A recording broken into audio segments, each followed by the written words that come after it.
Welcome to our post-game press conference. Our best player is Mark Barroca, winning coach, Coach Chito Victolero. Unahin na kita, Coach. Coach, at least 5 players scored in double digits. What can you say about this balance, scoring, and the contribution amongst your players? Good thing. Lagi naman kaming ganun as long as we move the ball, equal opportunity on our opens, and credit to the players. I mean, talagang I'm very proud. We're so focused. We have that mindset na we need to play for 48 minutes against this team because we know na this is a very hard game for us. And the preparation was so intense. The preparation was so focused. That's why I think credit to the players because they're playing very well. Not only the one players but the whole team. Mark, nabanggit na ni Coach playing for 48 minutes. At the half, lamang kayo 26 points. But the end of the game, lamang kayo 38 points. Hindi kayo nag-relax kahit na you dominated the game. Gano'ng kalaking bagay that the whole team stayed consistent and yung effort the same, whether lamang ng maliit o ng malaki? First of all, sa panalo namin, pasalamat sa Panginoon na wala na injured both teams. And so sa question nyo, nagbibuild kami ng parang killer instinct na sabi ni Coach. Kasi every time na up kami nung pre-season, nung mga tune-up games namin, nag-relax kami, especially third quarter.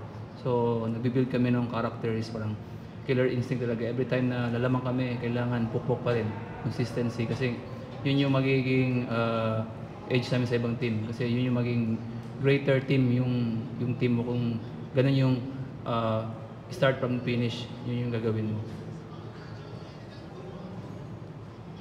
We now open the floor to questions from the media.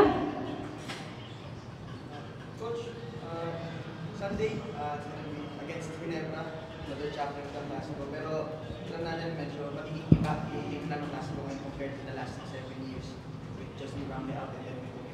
Masabi mo lang din sa Sunday Sports. I think maiba lang yung timpla because Justin was out. But a Clasico is a Clasico. And we expect very hard game on Sunday. And we expect the crowd. We expect a big crowd on Sunday. And again, this is a players' game, I think, for Sunday. And we will give it to the players and to the fans na they need to ma-enjoy nila yung game on Sunday because both teams will go hard on Sunday. And di naman natin pwedeng kalimutan na there's a history for these both teams since nung bata pa ako. Yan na yan, klasiko na yan. So I think magiging maganda to para sa fans on Sunday. And good thing, both teams have only one day preparation for Sunday's game. And siguro we'll try to rest tonight and then we will prepare for tomorrow. Kung ano man yung pwede namin prepare. Good evening, Coach. Question for both of you guys.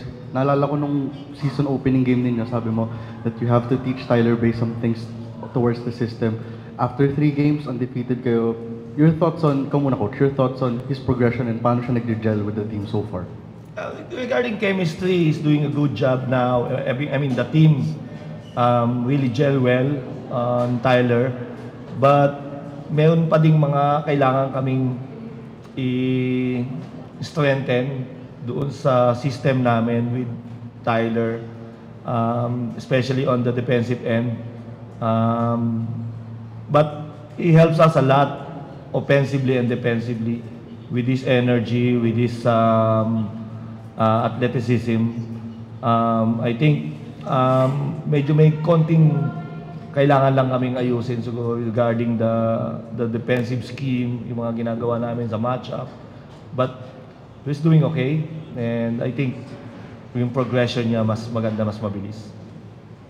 Sa'yo, Mark, what can you say about your chemistry with Tyler so far? And can you share some things na ginagawa niyo on your free time to strengthen that said chemistry? Kami naman is parang sinasabi nga ni Coach, every time na si Tyler kasi bago sa amin, siya yung bago. So, kailangan ilagay namin sa sistema namin kasi nga sobrang important yun na isang baguhan na malagay sa sistema namin kasi siya yung siya yung parang hub ng team namin, nasa kanya So, siya yung malaking role niya sa team namin, siya yung parang leader namin. So, kailangan ilagay ng sistema para mas maganda yung chemistry namin kasi ang laking bagay talaga na ma-improve niya yung mga scheme nga gagawin namin kasi kami matagal na kami magkakasama, alam na namin yung anong gagawin namin. Pero si Tyler yung bago sa amin. So, siyempre, yung ibang mga scheme na hindi niya alam, baka iba yung laro na sa kanila dito. So, ginagawa namin ni coach. Good job yung mga coach, ginagawa siya. Siyempre, may mga assignment na coach sa kanya, binibigay na every time na nagkakamali, ni-remind siya kung ano yung pwede niyang improve.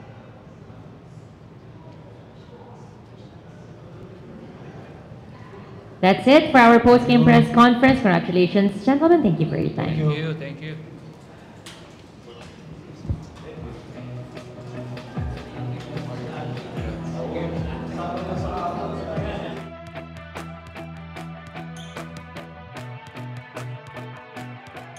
Yo, umangat pa ang mga bida sa gilas ng ningas, perlas ng silangan, lalong umangas, lalong tumalas ang pinuhunang katas ng pangarap, lagpas sa lapa.